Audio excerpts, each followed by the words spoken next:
Welcome back, YouTube. This is Sebastian from Bladestorm Tabletop, and we have another little video here. This time we're showing you how the game is actually run. And for those of you who remember the book, you might recognize this layout. This is actually the basic game scenario, where we have 3 goblins venturing into the lair of a bigger sea troll. The sea troll, we actually see it over here, back at the end of the cave, and the goblins enter from this area. Before we start the game, let's have a look at how this game is actually run.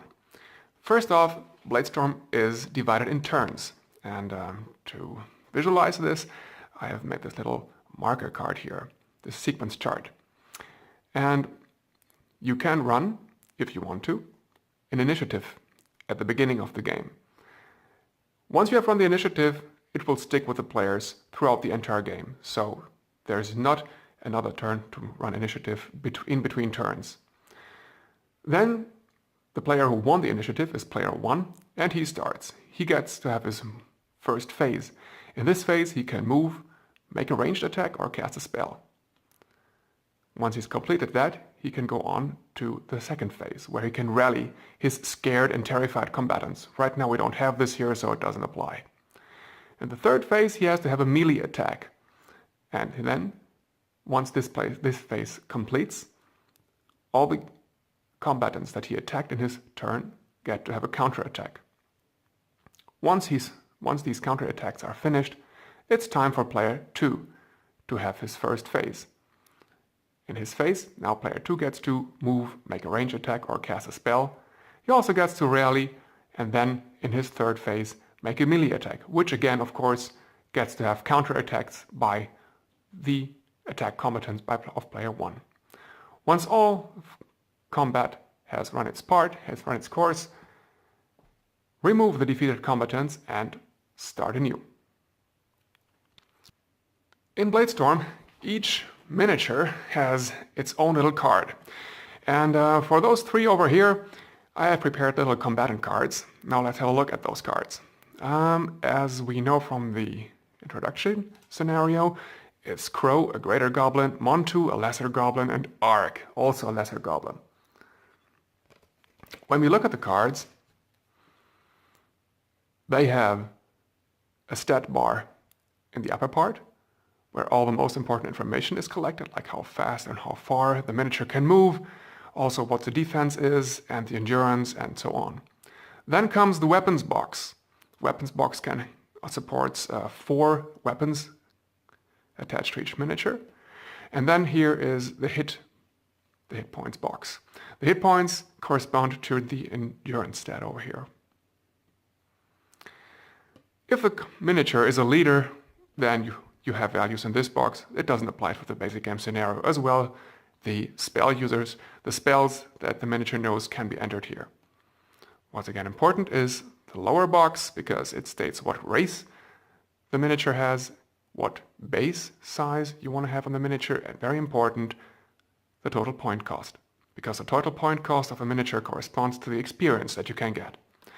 So we have here 3 cards for the little goblins, and we have 1 for the sea troll, which has a lot more endurance points, as we can see.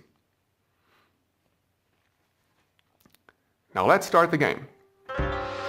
In the basic game, the goblins move first. Bladestorm has free movement, so we're taking this measuring tape here and we move Montu 5 inches into the cave.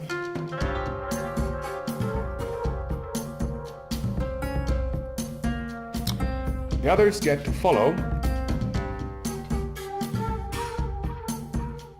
but of course they're not as fast. Whoops. They're not as fast.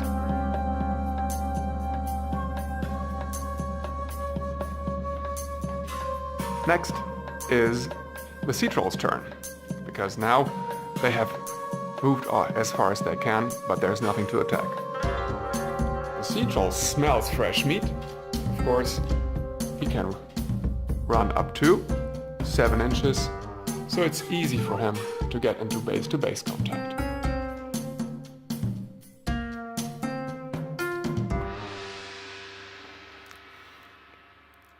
Now that the combatants are in base-to-base contact, they can attack each other. And the sea troll will start to do so immediately. He attacks Montu. He does this with his large claws that we see here. They say his attack is 3d6 plus 4. 3d6, and as you can see we have them here, are accompanied always with a black die. This is the death die.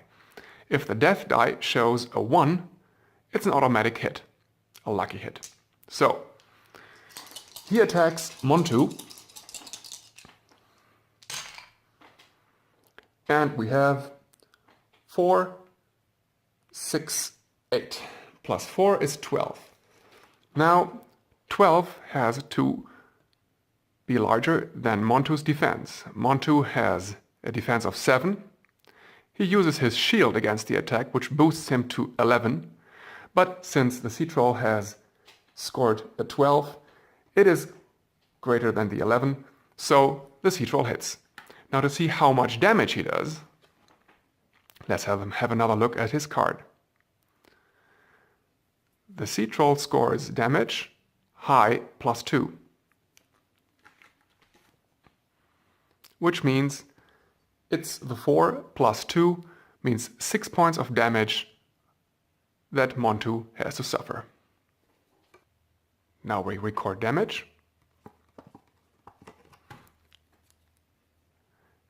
And since Montu carries an armor that protects him by 1, he gets 5 points of damage.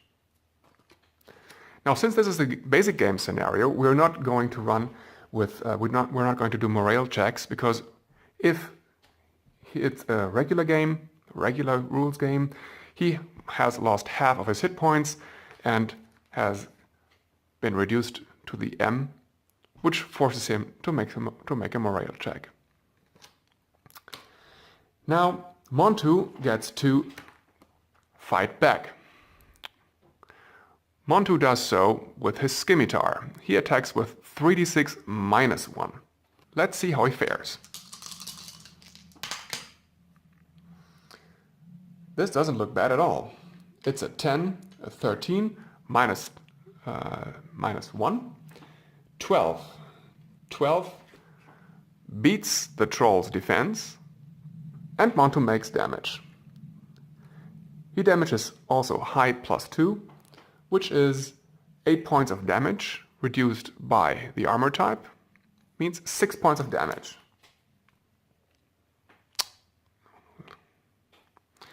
And we see that Montu has quite some work in front of him in order to get this troll done. Now, in the next turn, it's the goblins that get to move again, and they start to flank the troll. Flanking gives them bonuses for the attack. Now that their movement has concluded, all get to attack the troll. Montu gets to attack first. 3d6 minus 1 against the troll. Looking good again. That's definitely hitting the troll. And we have a 6 again, plus 2. That means 8. Another 6 points of damage for the troll. It's starting to hurt. The troll gets to fight back with his claws. 3d6 plus 4. Which definitely damages Montu, getting by his defenses. Not only that, as we can see, he scored 2 5s. Now, since his damage record says high plus 2, and both 5s are the highest numbers of the roll, they both count. So it's actually 12 points of damage. Montu secures one of those, but he has to eat 11 points of damage, which basically eradicates him. Montu is no more. Now the other two also get to attack. Crow, the greater goblin, still has his free blow, and he attacks. He attacks with 2 die 6 and 1 die 10 plus 3, which is actually pretty good. Let's see how he fares. He flanks the troll, definitely doing a lot of damage. He hits him also. This is a 13, this is a 17, plus 3. He scores a 20, which definitely breaks the troll's defenses. And his damage record is high plus low plus 2. On his roll, that means the 7 plus the 4 plus 2. This is 13 points of damage. The troll saves 2, meaning 11 hits. Now, also Ark gets to have his fun with the troll. 3d6 minus 2. Now let's see how that works. It's a lucky hit. He scores a hit because the death die is a 1, and it's high plus 2 again, so the troll has 6. It's 8 points of damage. The troll negates 2, meaning 6 get through. 1, 2, 3, 4, 5, 6. Now, after this round of battle, the troll doesn't look that healthy anymore. But again, the goblins have lost one of their own. The troll, having diminished this goblin, turns around to the second. He turns around to face Ark. He uses his large claws again. Oh, that doesn't look good. It's only 3, it's a 6. Ark raises his shield, and 6 cannot beat the defense, plus the shield. So, no damage there. Still, Ark gets to respond to the attack with 3d6. It's 13, still it hits the troll. High plus 2, we have a 6 again, so that is an 8, reduced to 6 by the troll's thick hide. 1, 2, 3, 4, 5, 6. The troll has finished his move, so now it's the goblin's turn again. Ark tries his luck, and again, very nice roll, hits the troll with 6 points of damage. 6 plus 2 is 8. The troll negates 2 with his thick hide, so 6 points of damage get through. Now the troll fights back. Oh, this is gonna hurt. 3, 9, it's 14. 14 plus 4, an 18, definitely a hit on Ark.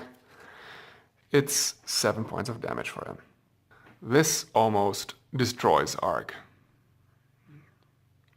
Now, since it's still the goblin's turn, Crow gets to sink his two-handed sword into the back of the troll. Now let's see if he can finish him. It's a strike into the back.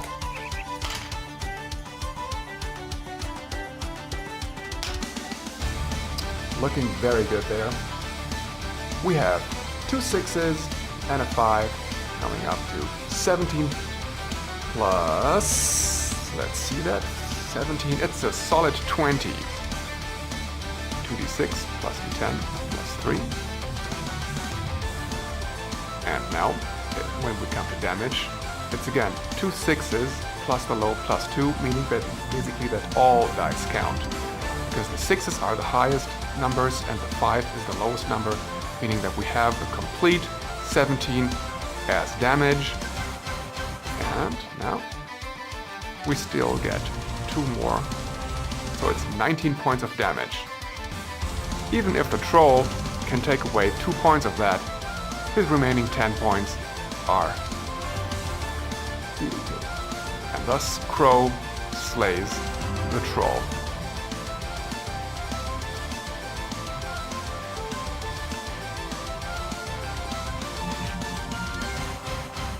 This is how Bladestorm Tabletop works. Have fun, guys!